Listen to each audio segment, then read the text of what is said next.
It is the 8th of October, 1943, the skies over Regensburg, Germany.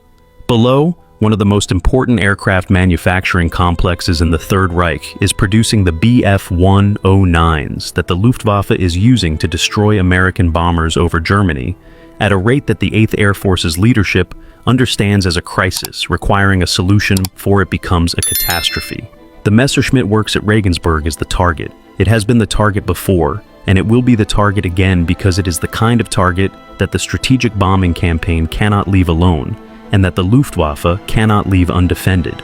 The bomber stream is large, 236 B-17 flying fortresses approaching from the west, their contrails marking their passage across the German sky, their defensive guns ready for the interceptors that the German early warning system has already put into the air.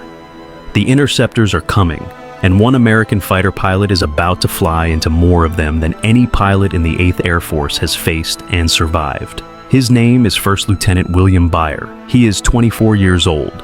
He is from Cincinnati, Ohio. He has been flying combat missions over Europe since the summer of 1943, and he has accumulated the specific kind of experience that European air combat in 1943 produces in the pilots who survive it, which is the experience of a man who has been tested repeatedly and who has developed through the testing the specific combination of skill and situational awareness and the particular quality of controlled aggression that separates the pilot who comes back from the pilot who does not.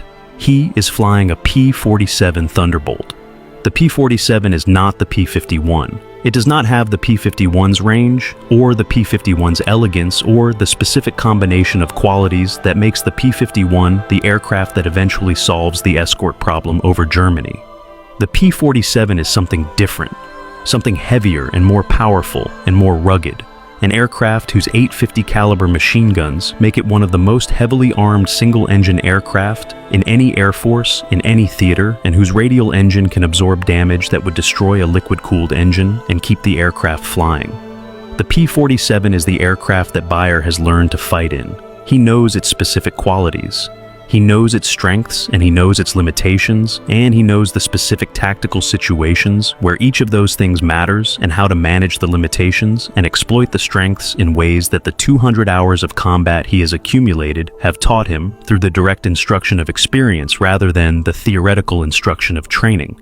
He is escorting the bombers. The escort mission in October 1943 is the mission that defines the strategic air campaign's most critical phase. The phase before the P-51 extends the escort range to Berlin and beyond. The phase when the bombers' deepest penetrations are being made without escort, and when the escort that does accompany them is being contested by a Luftwaffe interceptor force that is flying in the defense of the Reich's industrial targets with the specific urgency of a military organization whose existence depends on the factories it is defending. The Luftwaffe knows the bombers are coming before the bombers cross into German airspace. The radar network and the observer corps and the signals intelligence that the German air defense system has been developing since the Battle of Britain produces.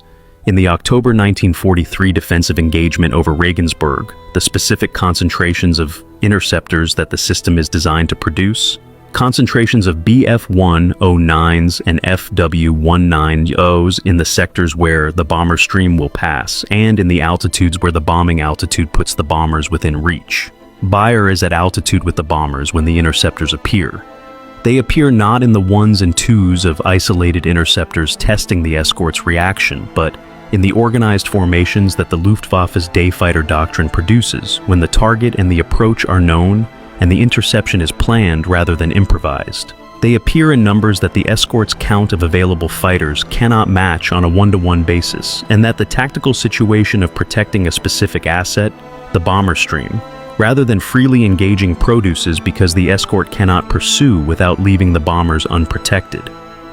Byer counts the aircraft appearing ahead of him. The number he counts is not the number that the escort doctrine's engagement parameters are designed for. It is larger, much larger. The specific engagement his section is being presented with is the engagement that produces in many pilots the specific assessment that the calculation does not favor the attack and that the escort's defensive positioning is the tactically sound response to the numerical disadvantage the count reveals. Byer makes a different assessment. He makes it in the specific way that the best fighter pilots make tactical assessments in the compressed time that combat presents for making them. quickly and with the specific certainty that comes from a framework for the assessment that experience has built and that the assessment can use without the deliberate step-by-step analysis that the compressed time does not allow. The assessment says the bombers cannot absorb what the German formation is going to deliver if the delivery is not disrupted. The assessment says the disruption requires attacking. He attacks.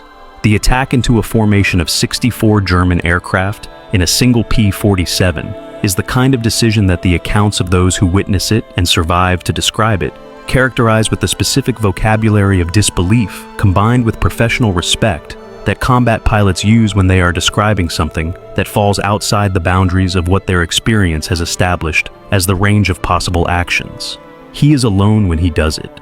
His wingman has been separated in the specific confusion of the engagement's initial phase, the confusion that large-scale aerial combat produces when the geometry of multiple simultaneous engagements creates the separations that single-ship tactics and mutual support doctrine are designed to prevent, but that the numbers and the chaos make unavoidable. He attacks alone. He comes into the German formation from the high rear quarter, the specific attack angle that the P-47's speed advantage at the engagement's opening allows, and that presents the attacking aircraft to the formation in the way that minimizes the defensive fire. It is exposed to while maximizing the attacking fire it can deliver in the engagement's opening phase.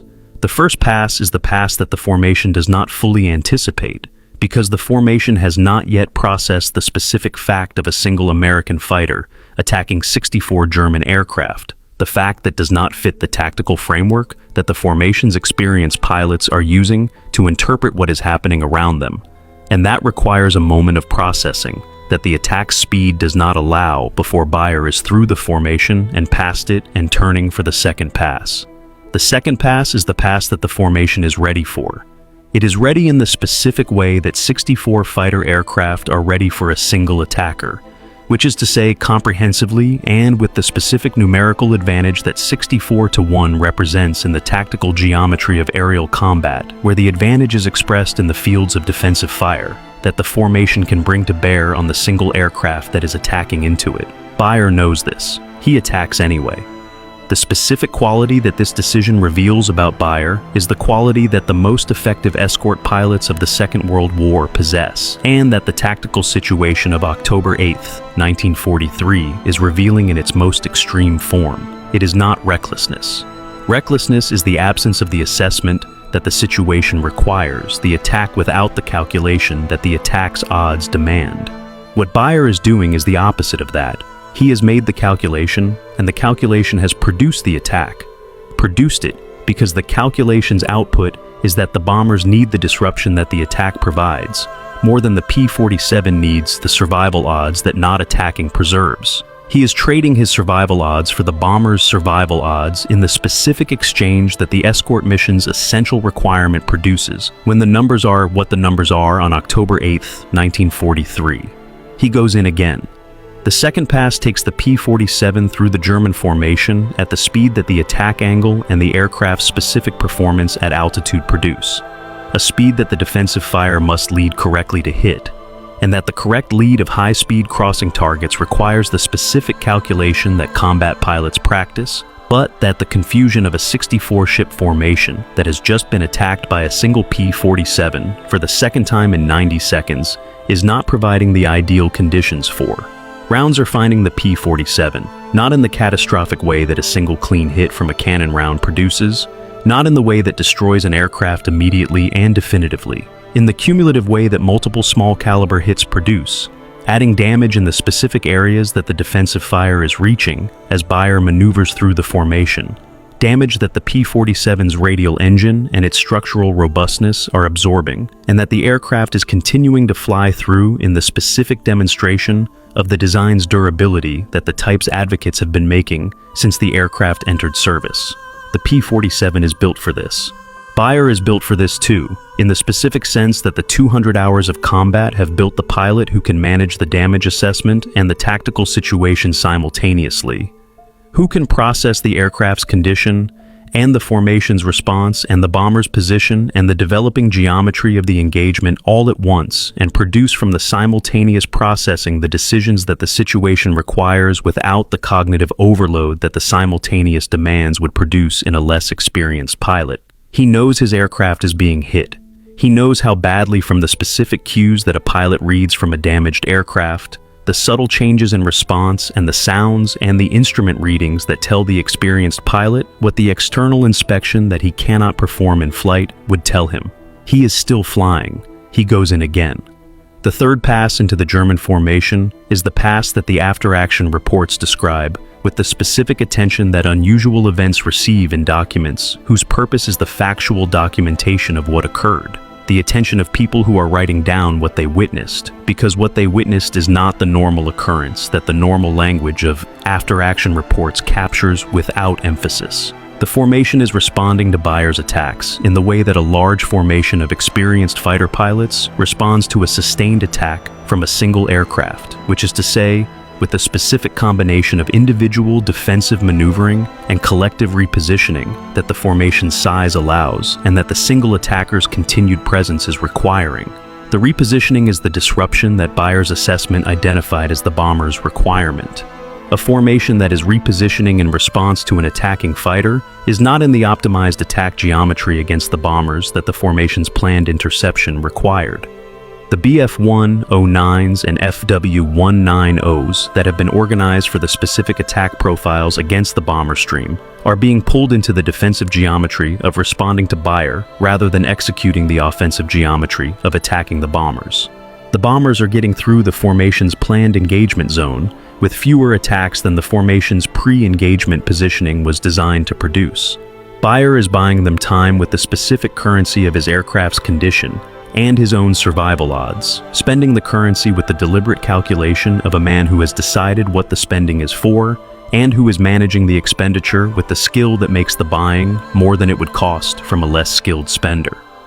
The fourth pass is where the P-47's cumulative damage reaches the threshold that the aircraft's durability can absorb, but that the pilot's management of the tactical situation must now account for as a primary variable rather than a background consideration. The engine is producing the specific symptoms of an aircraft that has taken enough hits that the reliability that the mission's continuation requires is no longer the reliability that the undamaged aircraft provides. The oil pressures is reading in the range that a pilot who knows his aircraft reads as the range where the engine's continued operation is probable rather than certain, and where the continued operation's duration is limited in ways that the distance to a friendly airfield must now measure. Byer makes the assessment. He makes it the same way he makes all the assessments that the 8th of October has been requiring, quickly and from the framework that the experience provides, and the assessment produces a different output from the previous assessment's outputs. The bombers have passed through the formation's engagement zone. The disruption has done what the disruption was for. He extends.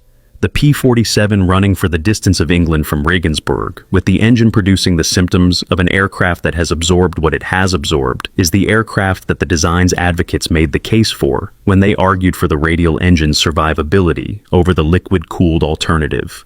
And the case is being made in the specific living demonstration of October 8th, 1943, over Germany.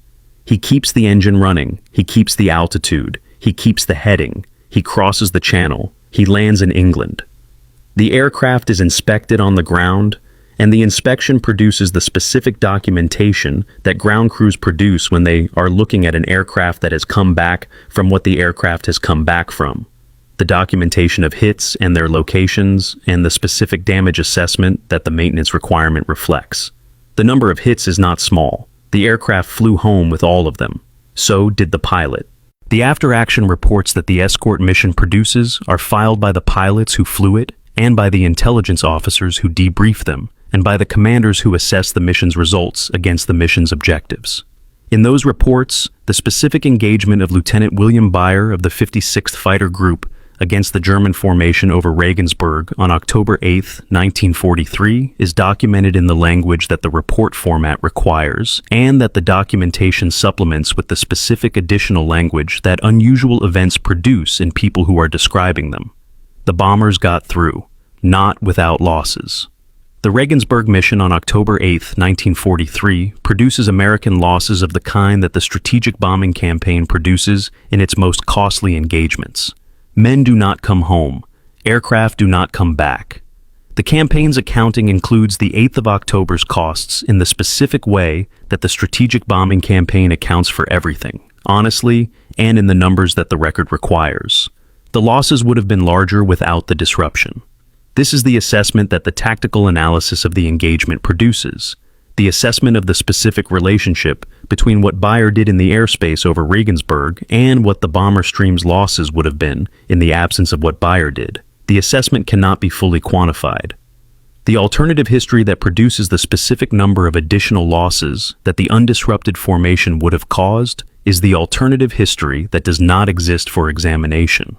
But the tactical logic of the disruption's effect on the formation's execution of its planned attack profiles is the logic that the professional military assessment can follow from the documented evidence of what the formation did and did not do while Byer was attacking it.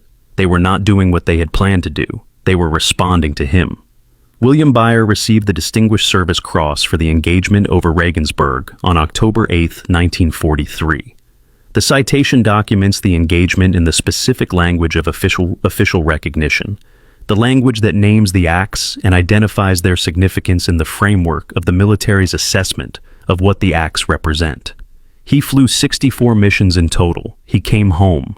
The men in the bombers over Regensburg who came home because the formation was disrupted before it could execute the attack. It had been organized to execute, came home in part because one pilot made the assessment that the bombers needed the disruption more than he needed the survival odds that not attacking preserved. He made the assessment. He attacked 4 times. 64 German aircraft, 1 P-47 Thunderbolt. He came home.